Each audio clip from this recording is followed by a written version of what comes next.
Iya.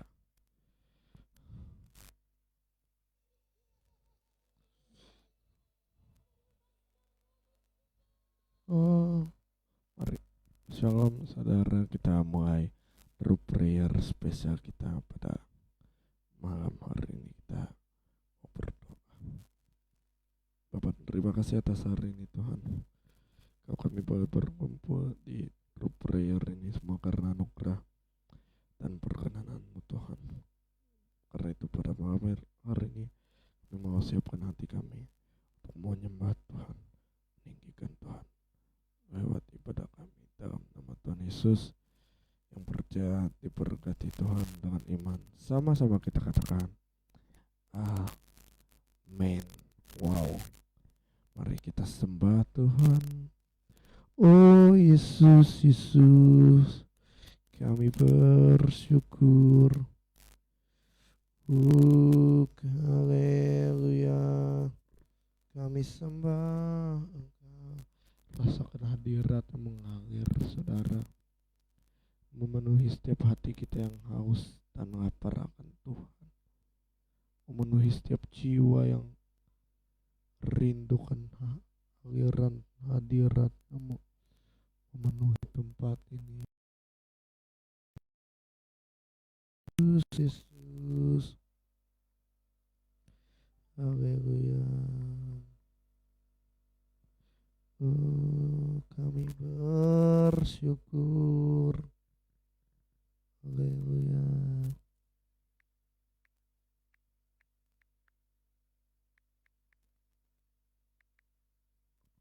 Amin.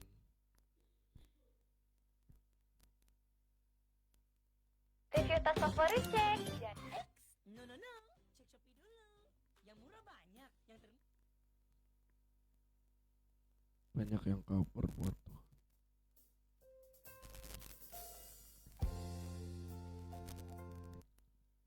Kami bersyukur.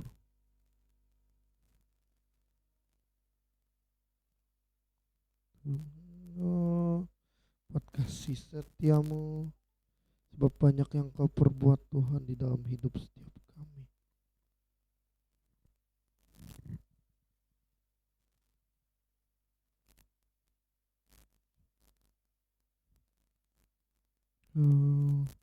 Kami bersyukur. Yes.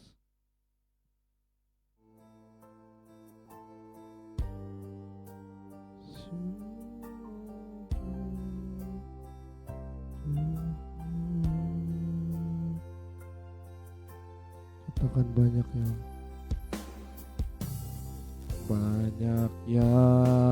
kau perbuat di dalam hidup kami, di dalam hidupku. Rancangan indahmu terjadi di hidupku. Oh Bapa yang mengerti segala yang ku perlu, kasihmu sempurna nyata dalam hidupku. Kami bersyukur, ku bersyukur Bapa, kami bersyukur.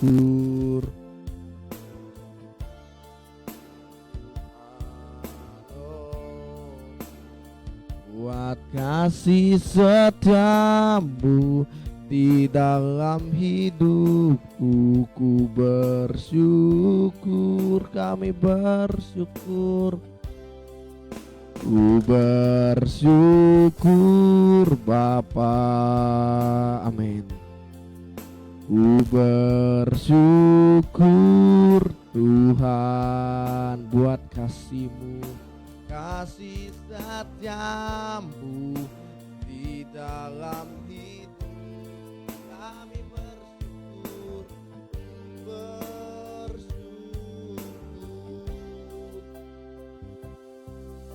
Tuhan. Bagi kasih tangan bagi kami.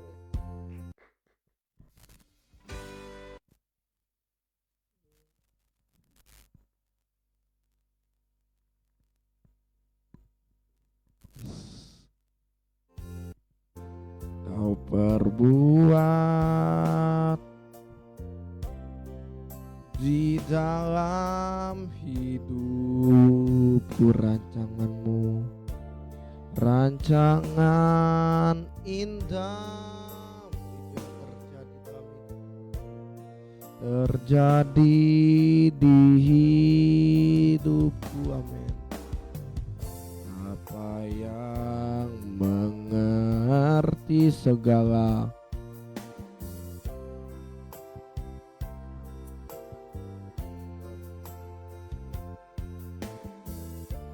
kasih-Mu sempurna,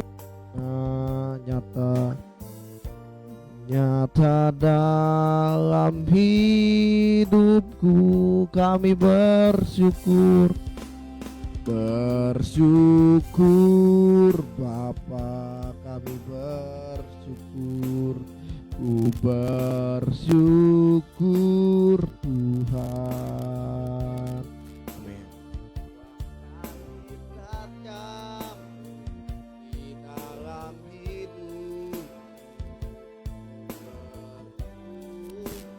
kami bersyukur, syukur Tuhan. Katakan buat kasih-Mu, kasih setiamu di dalam hidupku. Ku bersyukur, ku bersyukur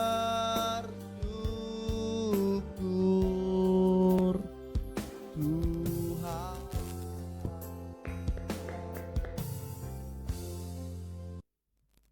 Kami mau selalu bersyukur Yesus Tuhan. Mari sembah Dia. Oh, kami mau selalu bersyukur. Terima kasih Tuhan. Yes. Bapak, terima kasih atas hari ini. Kami mau lebih lagi memuji Tuhan dalam nama Tuhan Yesus yang berjaya diberkati Tuhan dengan iman. Sama-sama kita katakan amin. Amin. Yes.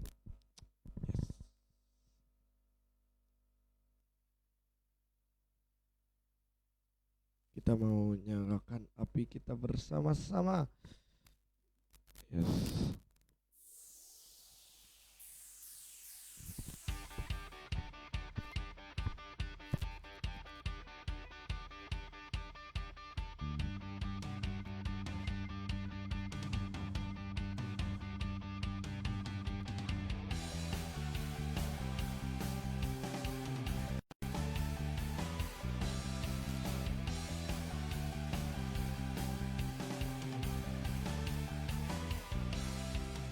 Jiwa bebas terlepas, kuasa maut tak terhempas. Nama Yesus pemenang. Nama Yesus berhenti berlari sampai akhir. Serukan tinggi namanya, serukan ajaib namanya. Roh Kudus membakar setiap bakar, naikkan pujian mujizat terjadi,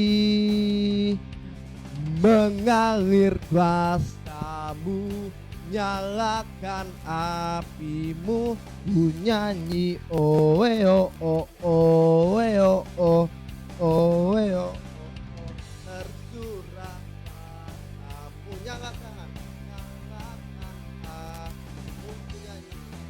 oe o o oe o o, ajaib akan terjadi.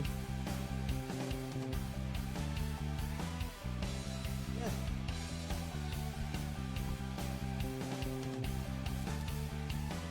Langkah, langkah takkan berhenti berlari, berlari sampai akhir, serukan tinggi namanya. Amin. Roh Kudus membakar setiap kami. Naikkan pujian mujizat terjadi, mengalir kuasamu, nyalakan apimu, ku nyanyi oe o o oe o o oe o o o, tercurah kuasamu, nyalakan apimu, ku nyanyi oe o o oe o o, ajaiban terjadi. Let's go. His fire burn out. Woo. Amin, amin.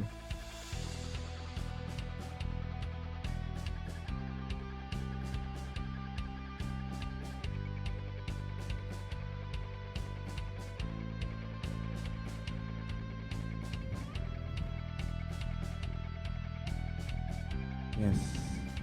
Kita rindu setiap kita dibakar oleh api Tuhan.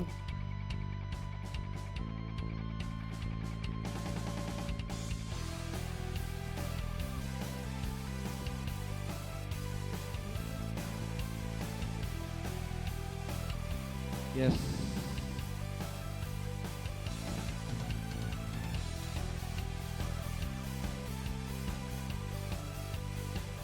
Oh. Amin, amin. Roh Kudus membakar setiap kami. Naikkan pujian mujizat terjadi,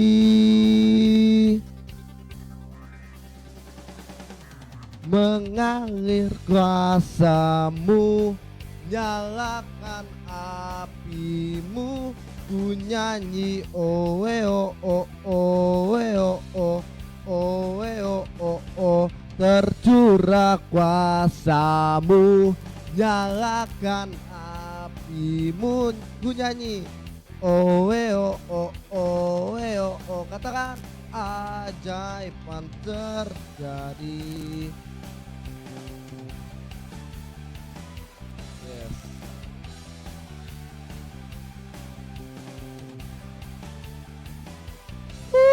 Boleh kasih tepuk tangan bagi Tuhan Yesus. Kita mendengarkan sebagian firman Tuhan, kita mau angkat pujian kita mau sembah Tuhan. Kita mau angkat, kita mau katakan mengejar hadir-Mu Tuhan dalam hidup kami, memandang wajah-Mu, yes, mengikuti perkenanan-Mu. Kami mau mengejar hadir-Mu. Amin.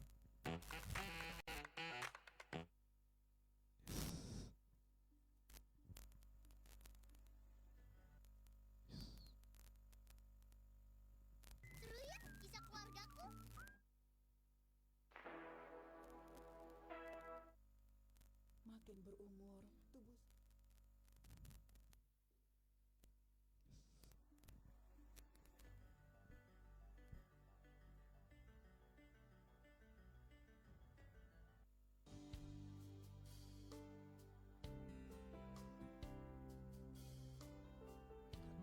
Tuhan, itu yang kami rindu dalam hidup kami. Kami mau mengejar hadir-Mu. Oh Yesus.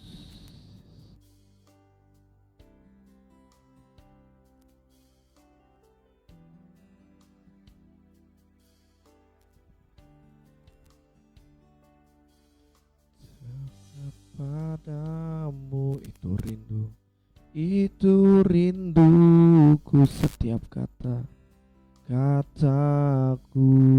Amin. Penuh. Yes.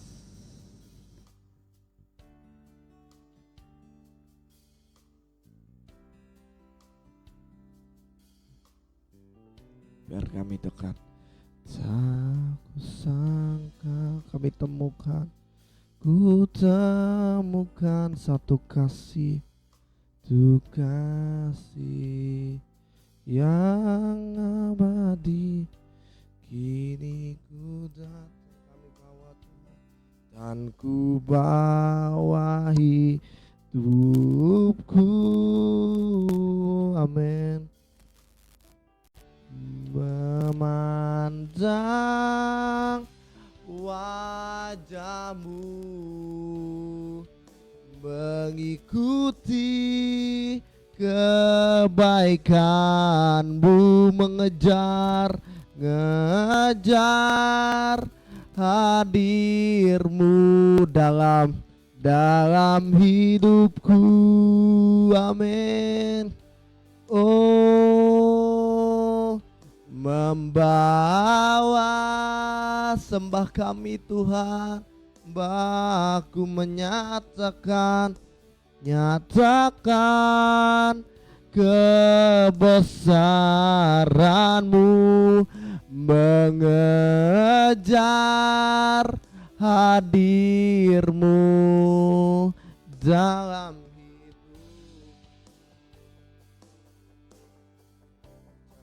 kenanan hadiratmu Tuhan. Yes. Amin.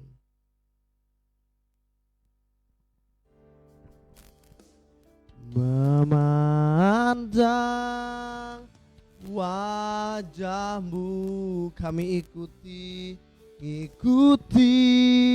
kebaikanmu, ngejar hadirmu dalam hidupku, membawa sembah kami. Yes. Oh, membawa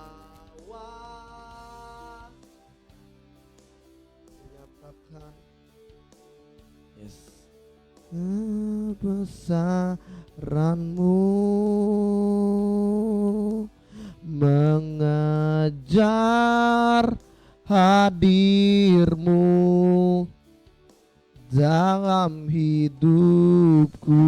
Lebih lagi katakan, yes, sembah dia, haleluya. Kami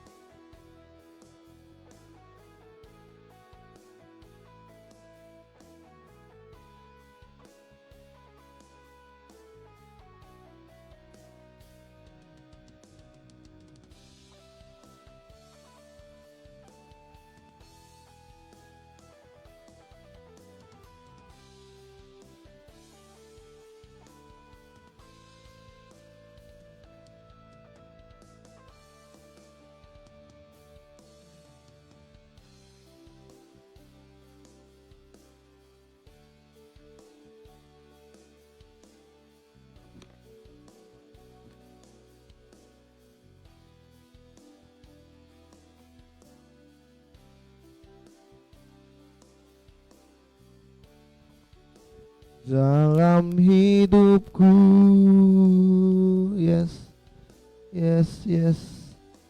membawa sembah kami mau nyatakan kebesaran-Mu Tuhan. Amin. Yes. Mengejar hadir-Mu, ngejar hadir-Mu dalam hidupku.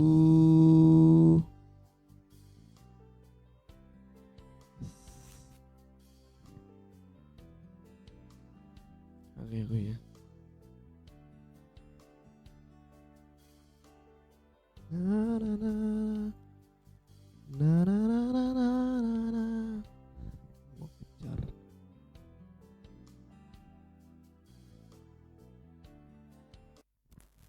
Amin, amin.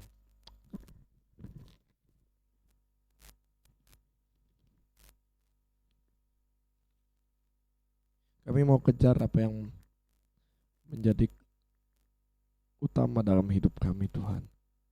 Kami nggak mau kejar apa yang sementara, kami nggak mau kejar apa yang semu.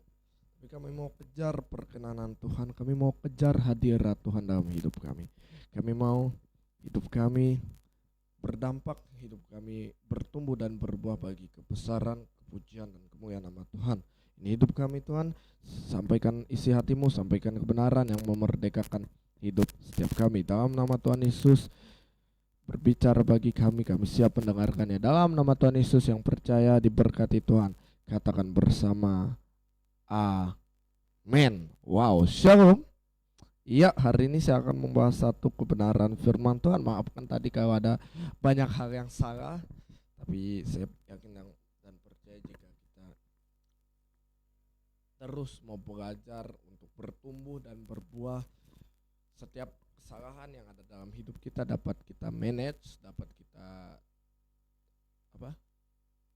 kita mungkin nggak bisa berhenti buat salah, tapi kita bisa menghentikan hidup kita untuk tidak mengulangi kesalahan yang sama. Saya tahu hidup kita sering bermasalah, tapi bagaimana kita untuk sebisa mungkin untuk meminimalisir kesalahan dalam hidup kita, itu adalah tanggung jawab kita. Oke. Hari ini saya akan membahas satu kebenaran firman Tuhan. Judulnya adalah The Lord is my shepherd. Maafkan saya kalau PPT saya hari ini nggak ada.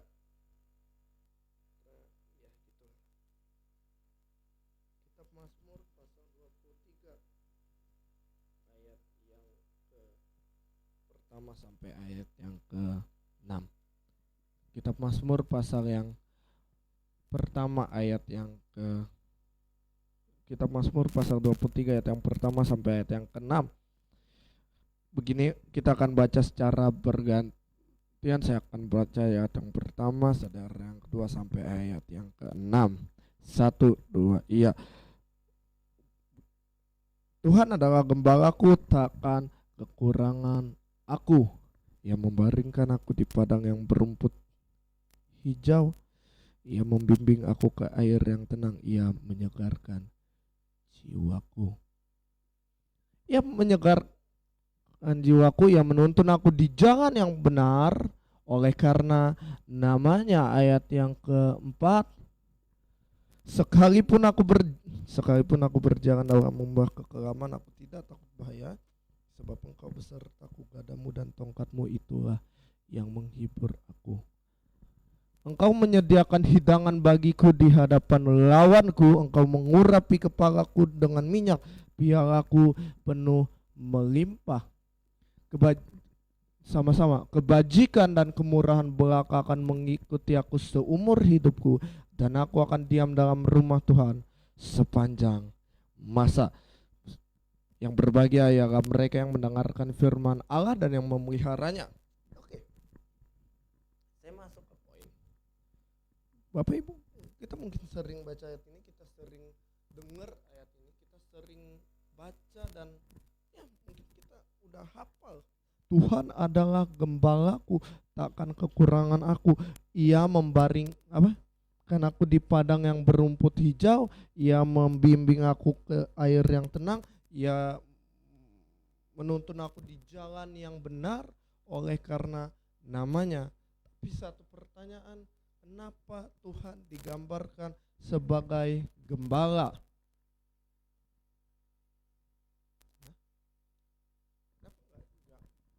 Enggak padang dengan anak aja?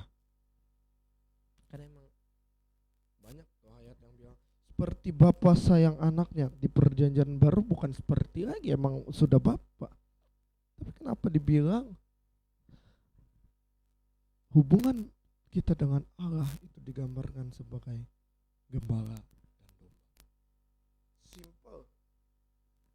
Karena domba sejatinya adalah binatang yang kocak, dalam bahasa kasarnya bodoh dan perlu dijaga. Bisa digeser bentar ya. Oke. Perlu dijaga. Mungkin ada yang pernah lihat domba di sini, di Google lah intinya. Google. Ada ya? Nah, perlu tahu bahwa domba itu binatang kocak. Kenapa saya bilang gitu? Karena yang pertama, domba itu dia bisa nyasar. Ya saya juga bisa nyasar. Beda-beda gini. Nyasar ya domba. Kalau kita nyasar bisa pakai GPS, Google Maps. Tapi kalau nyasar ya domba, nggak bisa bos. Domba matanya rabun. Kayak saya ini loh. Minus. Domba itu nggak bisa lihat, nggak bisa jauh-jauh dari gembalanya. Dia harus deket sama gembalanya. Kalau dia jauh dikit aja, hilang, dia nyasar. Makanya kita pernah berkata, jika seorang gembala punya domba 100, hilang 1, 99-nya ditinggal, yang satunya dicari. Nah, Mazmur pasal 23 ayat yang pertama tadi dikatakan bahwa Tuhan adalah gembalaku, takkan kekurangan aku. Bapak Ibu, kalau kita baca ayat ini, Tuhan adalah gembalaku, takkan kekurangan aku. Kita mungkin mikir, iyakah Tuhan aku gak kekurangan? Buktinya aku hari ini hidupku biasa-biasa aja. Buktinya aku gak ngalami sesuatu yang spektakuler. Buktinya aku masih berkekurangan. Saya bilang, di sini bukan hanya kekurangan secara, tidak kekurangan secara jasmani. Bukan hanya secara jasmani. Hidup bersama Tuhan kita tidak pernah kekurangan. Bukan hanya secara jasmani, tetapi tidak kekurangan secara damai sejahtera dan sukacita dan kebenaran. Roma 14 ayat yang ke-17. Roma 14 ayat yang ke-17. Roma 14 ayat yang ke-17. Iya. Sebab kerajaan Allah bukan apa? Makanan dan, tetapi soal kebenaran, damai sejahtera dan sukacita oleh Roh Kudus, oleh Roh Tuhan. Kenapa dikatakan bahwa kerajaan Allah bukan soal makanan dan minuman? Makanan dan minuman itu adalah dari luar ke dalam. Kalau kita makan dari luar ke masuk ke dalam. Makanan dan minuman itu sejatinya akan lenyap dimakan oleh dunia. Makanya Tuhan Yesus pernah bilang gini, bekerjalah bukan untuk makanan yang akan binasa, tetapi makanan yang olehnya yang akan bertahan sampai kepada kesudahan zaman. Gak bisa kekurangan. Gak pernah yang tiga hal ini. Nah, yang tiga hal ini kebenaran, damai sejahtera dan sukacita nggak bisa hilang. Makanan kita makan, saya lupa bawa roti lagi tadi. Ini aja. Saya punya roti ini. Saya makan hari ini, sekarang, nanti bisa keluar ke jamban, ke WC. Kenapa? Karena makanan ini sementara. Katakan sementara. Makanan ini saya makan.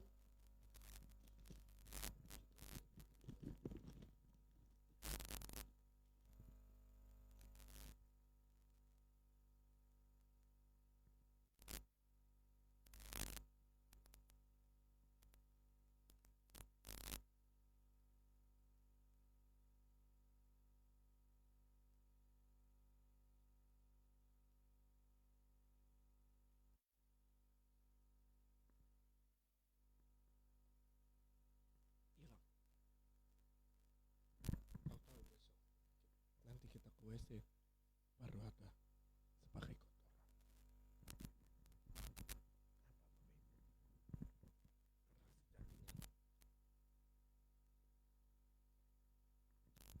yang menjadi makanan. Makanan yang tadi saya makan nanti akan balik lagi ke seperti itu.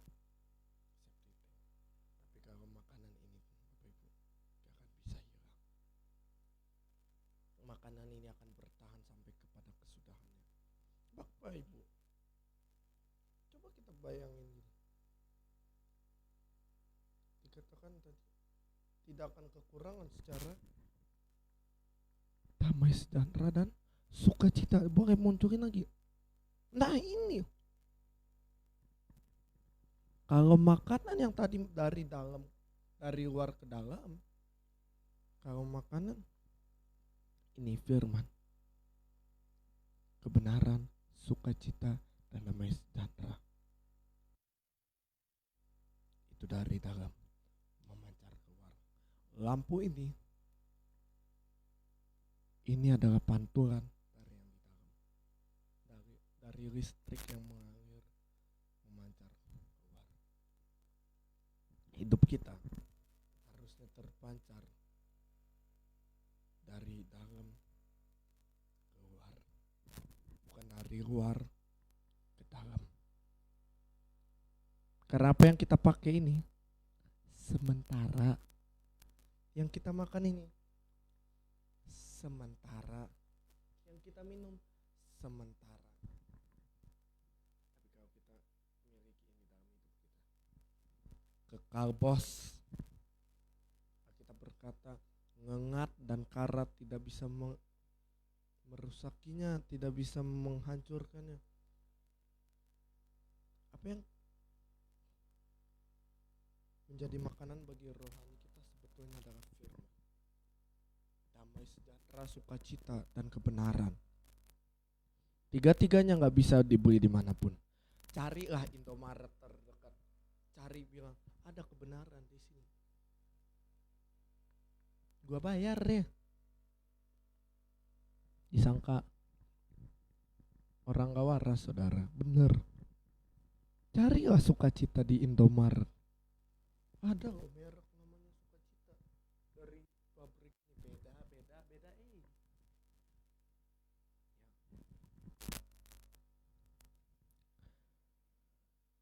Tapi kalau damai sejahtera itu dikatakan aku memberikan, Tuhan memberikan. Bapak Ibu nggak bisa cari di mana, tapi Dia memberikannya lewat apa? Firman Tuhan.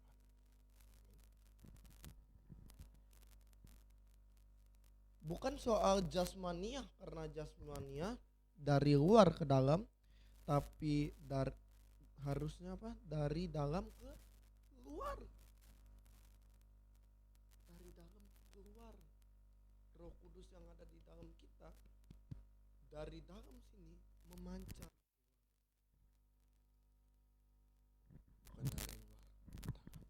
3 hal yang kita pelajari, sebetulnya ada 4 ya. 4 hal yang kita pelajari dari Mazmur 23. Yang pertama adalah Tuhan memberikan makanan bagi jiwa dan roh kita. Ini yang tadi Mazmur pasal yang ke-23 ayat yang kedua. Ia membaringkan aku di padang yang berumput hijau, Ia membimbing aku ke air yang tenang, Ia menyegarkan jiwaku, Ia menuntun aku di jalan yang benar oleh karena namanya. Apa yang menjadi makanan bagi roh kita? Dikatakan Ia membaringkan aku di padang yang berumput hijau, Ia membimbingku ke air yang tenang, Ia menyegarkan jiwaku.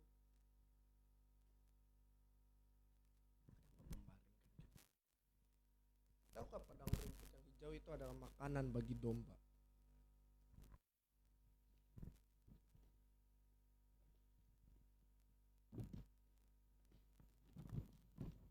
Ya, padang rumput yang hijau berbicara tentang penyediaan Tuhan. Rumput itu makanan bagi domba. Domba makan Jangan jawab daging. Domba makan? Baru nggak ya? Rumput. Artinya apa? Dan di padang rumput yang hijau itu dia berikan ketenangan. Apa padang rumput yang hijau?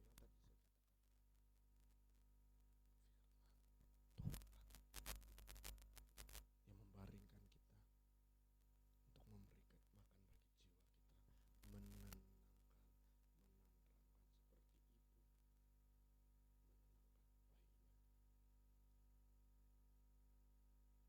mungkin hari ini kita lagi berkata saya lagi kosong jiwa Dev, saya lagi sedih Dev, saya lagi diputusin pacar Dev, saya lagi mengalami kesulitan ekonomi Dev, saya tahu. Dan Tuhan juga tahu masalahmu. Tapi dia mau katakan, aku membaringkan kau di padang yang berumput hijau. Aku akan membimbingmu ke air yang tenang. Aku akan menyegarkan jiwamu. Tuhan memberi kita ketenangan. Isi jiwa kita dengan firman Tuhan, bukan omongan orang. Alkitab berkata, renungkanlah firman itu siang dan ada nggak Alkitab berkata renungkanlah omongan orang siang dan malam? Ada nggak Alkitab berkata renungkan perkataan negatif pasanganmu siang dan malam? Dia berkata renungkan firmanku siang dan malam. Amin. Kasih. Yang kedua, Tuhan memberi ketenangan yang tadi. Oh, belum. Ia membimbing aku ke air yang tenang. Sorry, belum ya. Air yang tenang sama. Ini enggak ada di catatan saya. Tapi saya akan bahas. Gini. Air yang tenang. Domba seperti yang saya katakan tadi. Binatang kocak bodoh. Air lagi domba lagi minum air, kau kagetilah dikit, dar, jatuh dia ke sungai, nggak bisa berenang, domba nggak bisa berenang. Kau lihat di game-game atau di film-film gitu bisa berenang, enggak, itu sebetulnya bohong. Domba itu nggak bisa berenang. Dan tahu badan domba itu kayak bantal yang baru diangkat dari cucian, ngerti ya? Seberat apa itu? Seberat beban hidup, nah itulah. Ya benar, seberat itu. Jadi dikatakan ke air yang tenang, dia nggak bisa melihat bergelombang, no, dia akan jatuh. Dan kalau dia keberatan tenggelam mati sama. Kita butuh air tenang dalam hidup. Siapa air tenang? Yesus. Yesus adalah air kehidupan. Dalam hidup kita perlu tenang. Kuasailah dirimu, jadilah tenang. Enggak pernah dikatakan kuasailah suamimu dan jadikanlah dia tenang. No. Enggak pernah dia katakan kuasai istrimu dan jadikan dia tenang. No. Kuasai anakmu dan jadikanlah dia tenang. No. Dia katakan kuasailah dirimu dan jadilah tenang. Apa yang membuat jiwa kita tenang? Bukan ketika kita banyak duit. Yang tadi saya katakan itu dari luar ke dalam. Tapi Yesus, makanya tadi bilang memandang wajahmu, mengikuti kebaikanmu, mengejar hadirmu dalam hidupku membawa sembah kami, membawa sembahku, mengikuti, menyatakan kebesaran-Mu, mengejar hadir-Mu. Yes, itulah ketenangan bagi jiwa kita. Bukan ketika kita lagi banyak duit. No, itu sementara. Yang saya tadi bilang itu semu sementara. Yang kekal apa? Ketika kita ada dalam hadirat itu ketenangan sejati. Orang bilang tempat teraman, ternyaman, tertenang di dunia adalah tempat ini. No, saya bilang tempat tertenang banget di pantai ini. Iya, saya bilang. Tapi kalau di pantai itu bisa kena bencana juga. Gak tenang dong. Di hadirat tuh apapun masalahmu, dia katakan marilah kepadaku semua yang letih dan berbeban berat. Apapun beban berat yang kita alami, Tuhan mau katakan mari kepadaku, aku memberikan ketenangan bagi jiwamu. Yang kedua, Tuhan memberikan ketenangan, sama ketenangan. Mazmur 23 ayat yang keempat sampai 5a. Mazmur yang pasal 23 ayat yang ke-5a. Sekalipun aku berjalan dalam lembah kekelaman, aku tidak takut bahaya, sebab Engkau besertaku. Gadamu dan tongkatmu itulah yang menghibur aku. Engkau menyediakan hidangan bagiku di hadapan lawanku.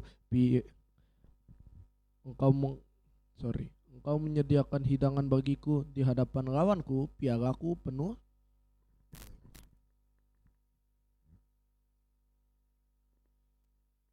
Dikatakan sekalipun aku berjalan dalam lembah kekelaman.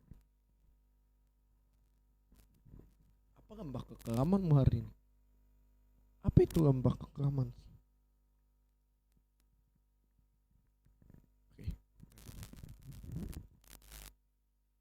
Lembah kekelaman sama dengan darkness valley, lembah gelap, atau banyak orang bilang lembah air mata. Kenapa lembah air mata? Karena kalau lewat situ gelap minta ampun, dan banyak hal yang mengerikan dan membuat kita takut dan bisa menangis.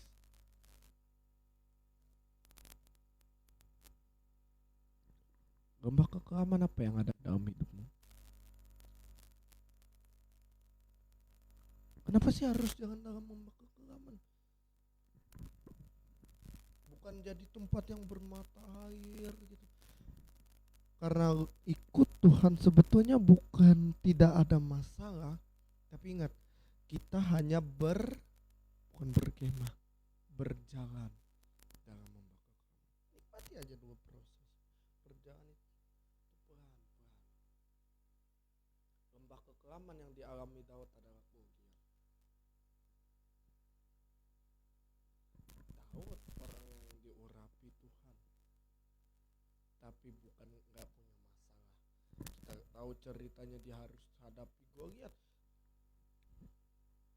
Suatu kali Daud ini masih umur 16 tahun, 19 tahun gitu, lagi gembalain domba. Yang lagi lawan Goliat. Tapi kamu bilang gini nanti sama aku kalau ada terjadi sesuatu sama abang-abang. Kamu harus kasih tahu segala yang terjadi pada aku tentang abang-abang. Terus Daud bilang, oke. Dia nggak tahu itu akan jadi hari kemenangannya dia. Itu akan jadi promotion buat dia. Dia cuma jalan, seorang anak kecil, mungkin dia nyanyi, Ku pandang wajahmu dan berseru, pertolonganku datang darimu. Lebih baik satu hari di pelataranmu daripada 1000 hari di tempat lain. Ketemu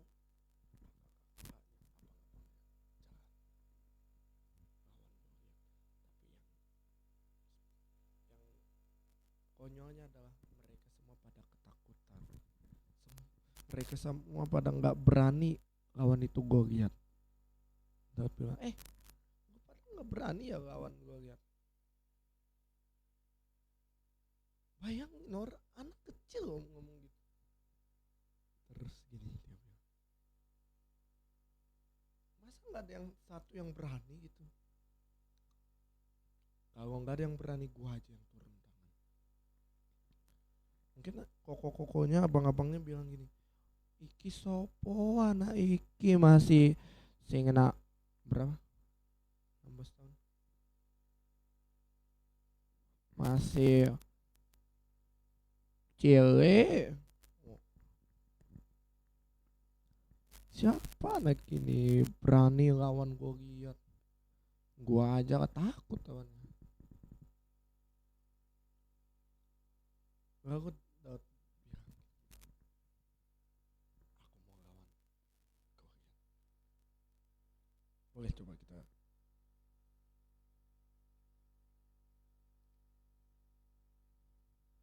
Saya nggak mau bahas ini, tapi kenapa nyambung.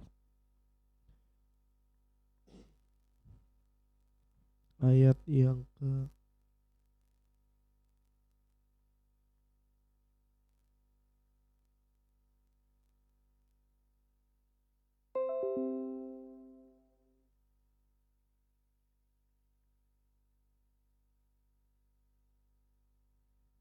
26. Lalu berkatalah Daud, 1 Samuel 17:26. Lalu berkatalah Daud kepada orang-orang yang berdiri di dekatnya, apakah yang dilakukan orang yang mengalahkan orang Filistin itu dan menghindarkan cemooh dari Israel? Siapakah orang Filistin yang tak bersunat ini, yang sampai ia berani mencemoohkan barisan daripada Allah yang hidup? Rakyat itu pun menjawab dengan perkataan tadi, begitulah akan dilakukan kepada orang-orang yang mengalahkan dia. Ketika Eliab kakaknya yang tertua mendengar perkataan Daud kepada orang-orang itu, bangkitlah amarah Eliab kepada Daud sambil berkata, mengapa engkau datang dan siapakah kau tinggalkan kambing domba yang 2-3 ekor itu di padang gurun? Aku kenal sifat pemberanimu dan kejahatan hatimu. Engkau datang kemari dengan maksud melihat pertempuran. Tapi jawab Daud, apa yang telah ku perbuat? Hanya bertanya saja. Jadi gini, tadi dikatakan, apa yang akan dilakukan? Apa yang dilakukan sama Goliat ini? Apa yang dilakukan sama Goliat sehingga ia berani? Apa yang akan dilakukannya kepada orang yang mengalahkan dia?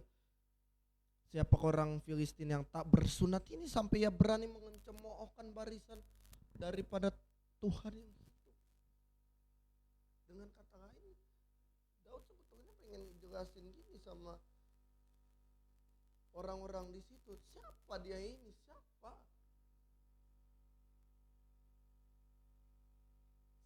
mau berani ngalahin kita, orang-orang pilihan Tuhan? Goliat ada dalam hidupmu bukan untuk membunuhmu. Kenapa ada masalah dalam hidup? Kenapa ada tantangan dalam hidup? Kenapa ada ujian yang Tuhan izinkan? Bukan untuk membinasakanmu. Ada yang tanya, kenapa saya ikut Tuhan tambah masalah? Jawab aja gini, Kalau orang jadi atlet gym, dia mau gedein otot nih. Pertama berapa? 2 kilo ya, 2 kilo, 1 kilo gitu angkat. Makin lama naik lagi 3 kilo. 3 kilo kurang, naik lagi 5 kilo, naik lagi. Tantangan makin berat, artinya levelnya juga makin naik. Makin naik. Dalam atlet, dalam gym, itu setiap berat yang dialami tergantung dari seberapa otot yang bertambah. Artinya apa? Dalam hidup kita, seberapa masalah yang kita hadapi, seberapa besar goliat kita, tergantung dari seberapa besar kelas yang kita hadapi. Anak kelas 1 SD nggak mungkin dengan kelas 2. Kelas 2 nggak mungkin sama dengan kelas 3. Kelas 3 nggak mungkin sama dengan kelas 4. Sampai nanti kuliah nggak mungkin sama terus. Artinya apa? Level kita terus naik. Masalah juga makin. Jangan buru-buru nengking masalah. Masalah satu belum kelar, masalah ini belum kelar. Kalau makin banyak masalahmu, artinya makin naik levelmu. Semangat dong.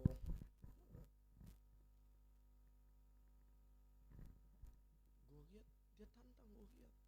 Ya kita lompat ayatnya, kita lompat sampai ke 31.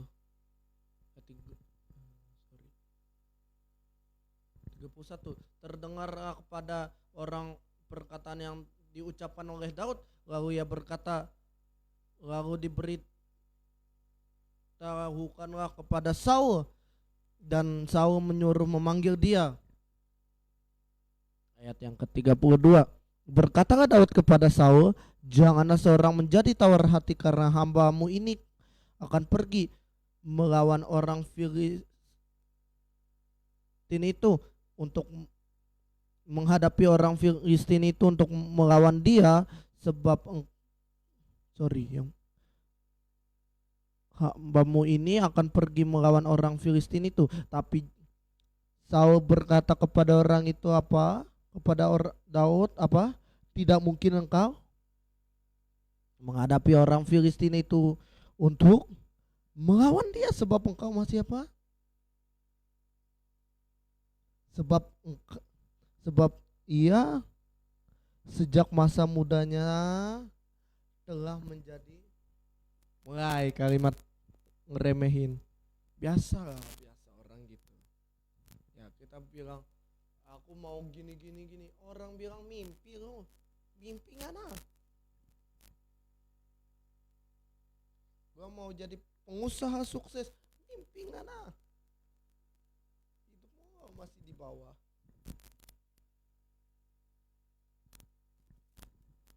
Daud datang ke Saul, Raja, aku mau lawan dia. Saul bilang, gak mungkin, jangan ya dek ya, jangan ya. Daud bilang apa?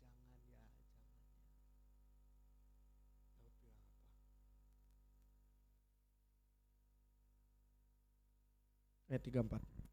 Tapi Daud berkata kepada Saul, hambamu ini biasa menggembalakan kambing domba ayahnya. Apabila datang singa atau beruang, seekor domba dari. Saya kalau baca ayat ini ketawa. Kenapa? Daud ini menyamakan singa beruang sama Goliat. Daud menyamakan singa beruang sama Goliat. Dia bilang, hambamu ini telah biasa mengalahkan domba, mengalahkan singa dan beruang. Apabila dombaku datang dan dihajar sama singa, aku tarik janggutnya. Itu kan ayat 35. Maka aku akan menghajarnya dan melepaskan domba itu dari mulutnya. Kemudian apabila ia berdiri menyerang aku, maka aku akan Aku menangkap janggutnya lalu menghajarnya dan membunuhnya. Artinya apa? Daud cuma mau ngejelasin, aku biasa sudah. Tapi masalahnya singa, beruang dan raksasa beda dengan Goliat. Goliat besar, singa beruang kecil. Diperjelas lagi di ayat awal. Dia sejak masa mudanya biasa bertempur. Ketika orang datang dengan kalimat hujatan, dengan kalimat ejekan, kamu bisa apa? Kamu punya apa? Jawab aja gini. Aku punya Tuhan yang besar. Kita manusia biasa, tapi bersama Tuhan luar biasa. Saya selalu ketika ditanya, saya punya satu quotes. Saya adalah orang biasa yang dipakai Tuhan secara luar biasa. Daud bukan menyombongkan diri. Dia nggak pernah bilang gini, itu karena aku. No. Coba ayat 36. Baik singa maupun beruang telah dihajar oleh hambamu ini, dan orang Filistin yang tak bersunat itu ia akan sama seperti salah apa? Salah satu daripada binatang itu, karena ia sudah mencemooh barisan yang daripada Allah yang hidup. Artinya gini, Daud punya keyakinan, mau singa, mau beruang, mau Goliat, gua lawan. Saya nggak takut. Saya punya Tuhan yang besar. Saya punya Tuhan yang hidup. Kok mau apapun badai di depan kita datang, Mau Goliat apapun di depan kita, hajar. Jangan ditengking. Nggak naik keras kalau gitu. Ulangan ditengking dalam nama Tuhan Yesus. Yang nggak naik keras Bambang. Jangan ditengking ya kalau ada masalah. Jangan buru ditengking dalam nama Tuhan Yesus. Masalah ini selesai. Hadapi dulu. Kalau kau udah nggak mampu, sujud di altarnya, ku bawa hidup. Sujud di altarnya. Kalau kau lagi nggak mampu, datang pada Yesus, yang paling ahli memuliakan itu. Amin. Iya, lanjut. Oke, lanjut ke Mazmur tadi ya. Ayat yang ke-5b. Yuk, engkau mengurapi kepalaku. Sorry. Ayat 5a.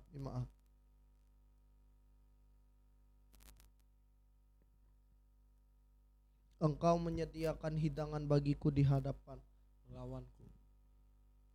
Daud disediakan pertolongan. Hidangan ini apa? Hidangan ini berbicara penyediaan Tuhan. Hidangan ini berbicara segala sesuatu dari Tuhan di hadapan lawan kita. Di hadapan lawan kita bisa bilang gini, engkau boleh datangin aku dengan tombak kembing, tapi aku datangin engkau dengan nama Tuhan. Kau boleh nantang aku, silahkan tantang. Pertempuran ini bukan milikku, miliknya Tuhan. Oh keren itu kau bisa kayak gitu. Saya bantu ini. Ya, sekarang keren loh, keren. Daud ini keren. Mau singa, mau beruang dihajar, Goliat pun gua hajar. Akhirnya apa? Goliatnya yang mati, betul? Bersama Tuhan kita bisa. Dia menyediakan hidangan bagiku di hadapan lawanku. Ini Daud tuh. Kalau kesaksian di sini misalnya, kalau dia masih hidup, kesaksian di sini. Ini ibadah sampai nggak tahu sampai kapan kelarnya. Pokoknya tunggu dia selesai khotbah aja, selesai itu. Ya, dia nggak sombongin hidupnya. Gue bisa enggak. Dia bilang apa? Aku mendatangin engkau dengan nama Tuhan semesta. yang kau tantang itu. Jangan sombongkan hidupmu, karena yang punya hidupmu Tuhan. Tapi jadilah seperti Daud yang bilang, kau boleh datangi aku dengan tombak lembing. Orang mungkin boleh meremehkan engkau. Daud pun diremehkan oleh Saul. Tapi kau yang besertamu dari Tuhan, jangan takut. Kau yang besertamu adalah yang punya surga. Pasukan surga dikerahkan dalam hidupmu. Sebab malaikat Tuhan berkemah di sekitar orang percaya. Wow. Yang ketiga adalah Tuhan memberikan berkat yang berkelimpahan. Nah, di ayat ini kita cepat saja. Mazmur pasal yang kelima ayat ke-23 ayat yang kelima B berkata, engkau mengurapi kepalaku dengan minyak, pialaku penuh melimpah. Wow. Ya. Daud adalah orang yang diurapi Tuhan.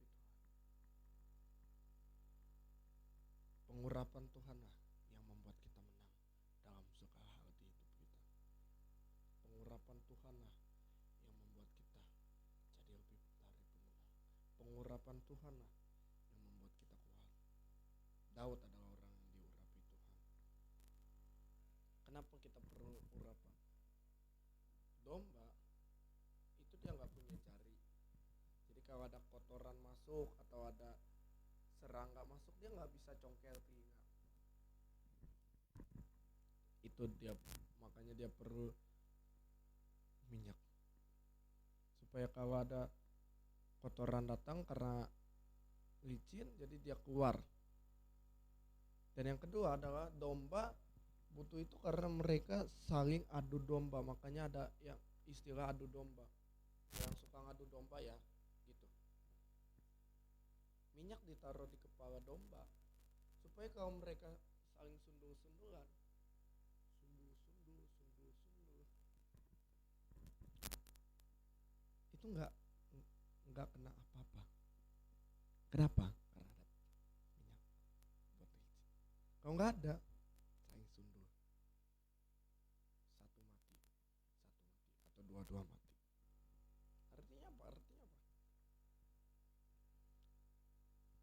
Kita butuh pengurapan Tuhan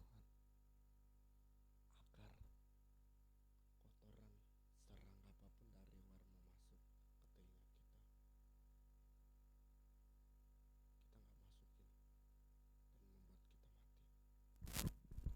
Agar kalau kita punya gesekan dengan, kita ada gesekan dengan orang, kita ada permasalahan dengan orang, gak ada yang mati. Mati itu apa? Gak ada pertikaian serius.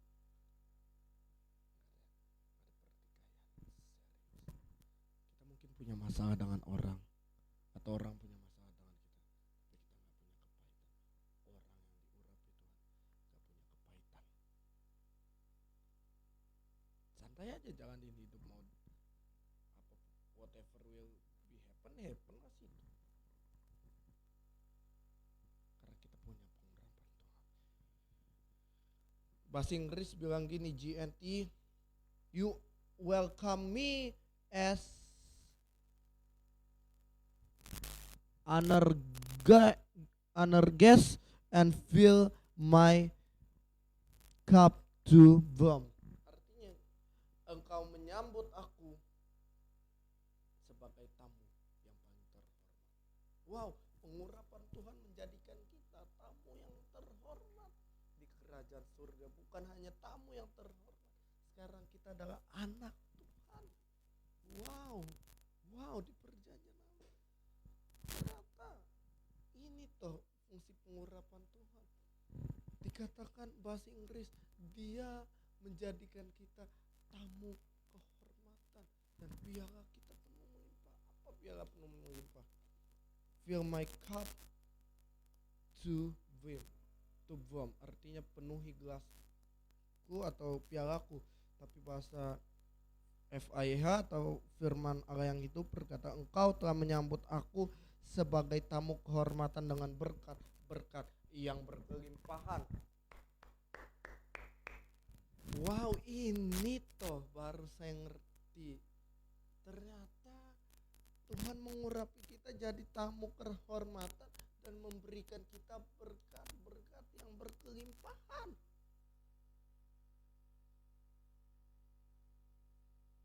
Tapi hadapi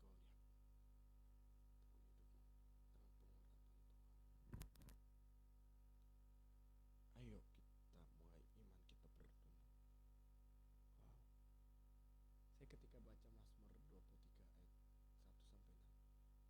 Keren banget, luar biasa. Kenapa?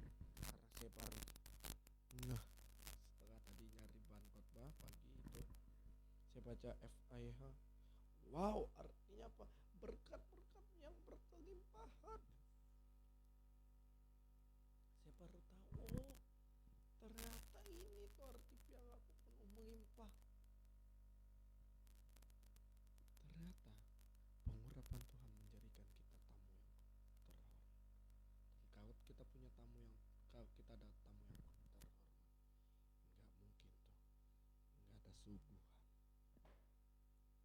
Tamu yang terhormat, kita bisa jadi tamu terhormat Pak Jokowi aja. Ya, itu disuguhinnya bagus-bagus loh. Apalagi kita jadi tamu terhormatnya Tuhan. Oh itu puji Tuhan, haleluya itu ya. Kita berkelimpahan. Satu rumah nggak bakal cukup nampung berkat-berkatnya. Wow. Makanya kemarin bulan lalu dibilang di True Prayer lalu saya pernah bilang bahwa perluas kapasitasmu agar berkat-berkatnya cukup dan kita bisa bagikan. Yang terakhir, Tuhan memberikan kita kebajikan dan kemurahan dan surga. Ayat 6, kebajikan dan kemurahan belaka apa? Mengikuti aku seumur sepanjang hidupku, dan aku apa? Akan diam dalam rumah Tuhan sepanjang masa. Dia memberikan kemurahan dan kebajikan dan kemurahan. Apa ini? Perkenanan Tuhan. Dia memberikan perkenanannya. Perkenananmu yang teguhkan hatiku. Saya selalu bilang perkenanan itu diberikan pada orang yang percaya pada Dia. Perkenanan Tuhan. Kalau perkenanan Tuhan diberikan, artinya perkenanan manusia diberikan. Kalau engkau dapat perkenanan Tuhan, artinya engkau dapat perkenanan manusia. Kalau engkau punya, makanya saya punya gini, satu statement. Jika kita hidup dalam Tuhan, maka kita hidup dalam perkenanan Tuhan. Karena di luar Yesus tidak ada perkenanan Tuhan. Jangan hidup di luar Yesus. Ketika kau ketemu orang yang beda agama dan kau memutuskan untuk lebih lanjut, no.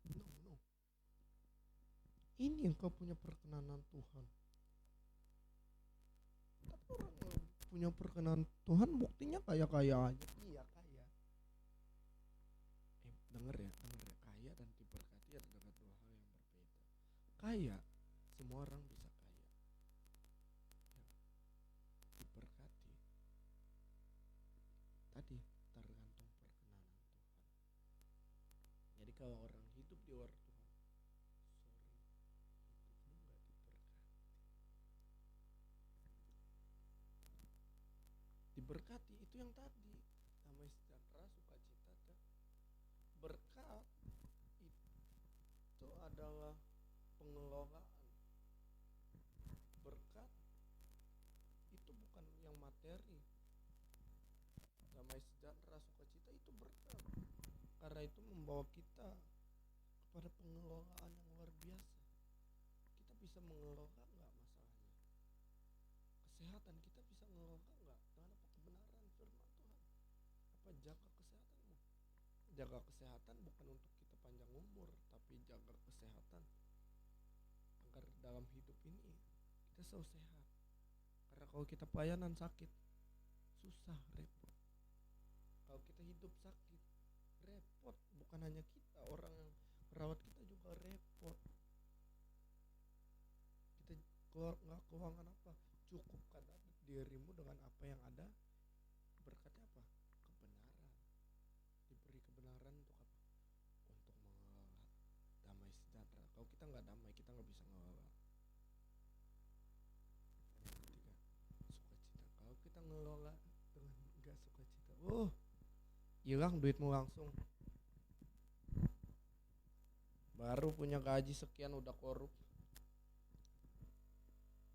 Ya, kalau kita nggak punya damai, nggak punya kebenaran, nggak punya sukacita, berkat itu. Bahkan kita hidup pun itu berkat yang paling indah. Kalau kita bisa nafas, itu berkat. Jangan sia-siakan itu. Yang terakhir, Mazmur pasal 23 ayat yang ke-6b. Dan aku akan diam dalam apa?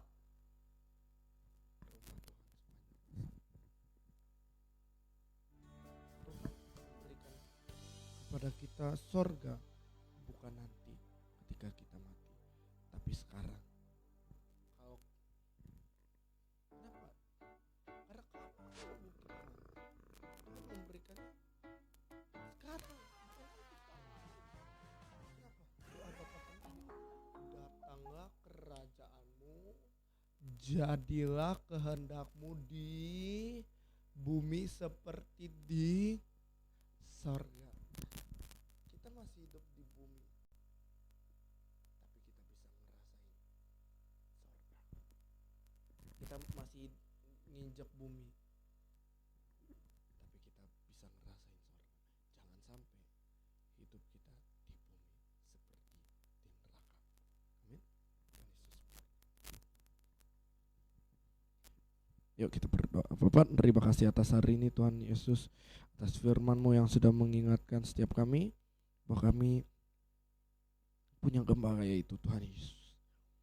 Kami percaya Tuhan dalam kondisi apapun Tuhan memberikan kepada kami sukacita, damai sejahtera dan kebenaran untuk mengelola semua apa yang sudah Tuhan berikan dalam hidup kami.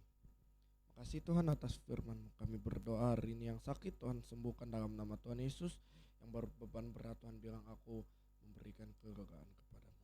Yang hari ini dalam kesendirian janda duda yatim piatu fakir miskin yang terpenjara, Tuhan datang melawat hidup mereka. Bapak Presiden kami Pak Jokowi yang akan menyelesaikan tugasnya pada 20 Oktober Tuhan.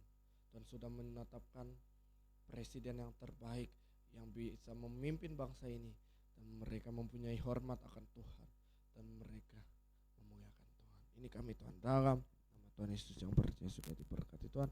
Dan iman sama-sama kita katakan.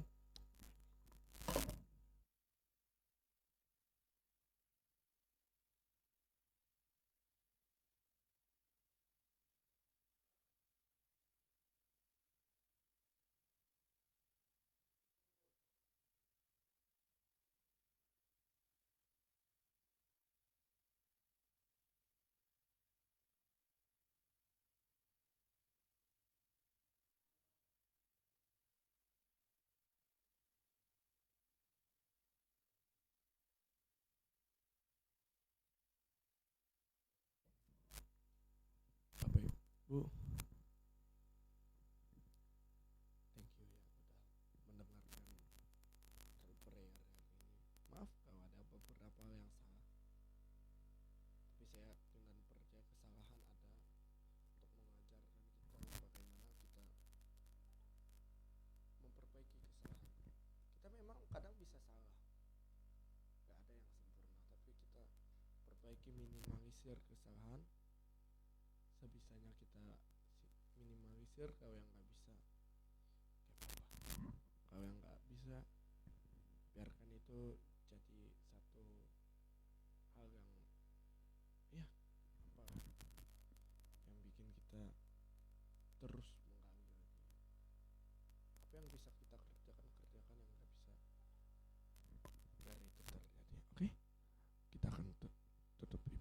Bapa, terima kasih atas hari ini Tuhan sudah memberkati ibadah kami. Tuhan memberkati kami dan melindungi kami. Tuhan menyinari kami dengan wajah-Mu dan memberi kami kasih karunia. Tuhan menghadapkan wajah-Mu kepada kami dan memberi kami damai sejahtera. Dalam nama Tuhan Yesus yang percaya diberkati Tuhan dengan iman, sama-sama kita katakan